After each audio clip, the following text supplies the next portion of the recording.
શ્રી અલકાપુરી જૈન સંઘ અને અલકાપુરી જૈન યુવા ફોરમના સાથ સહકારથી દર વર્ષની જેમ આ વર્ષે પણ છાસ વિતરણની ભક્તિ કરવામાં આવી રહી છે। ચિરાગ શાહ અલકાપુરી જૈન યુવા ફોરમના કાર્યકર દ્વારા જણાવવામાં આવ્યું હતું કે આ છાસ વિતરણની ભક્તિ તારીખ 23 એપ્રિલથી ચાલુ કરવામાં આવે છે અને જ્યાં સુધી ગરમી રહેશે ત્યાં સુધી આ કાર્યક્રમ ચાલુ રહેશે।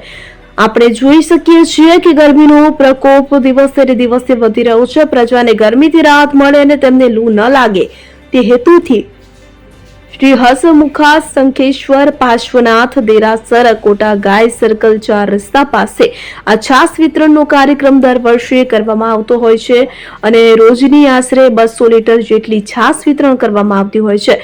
ત્યારે 10 વાગ્યાથી લઈને બપોરે 1 વાગ્યા સુધી આ છાસ વિતરણ કરવામાં આવતું હોય છે।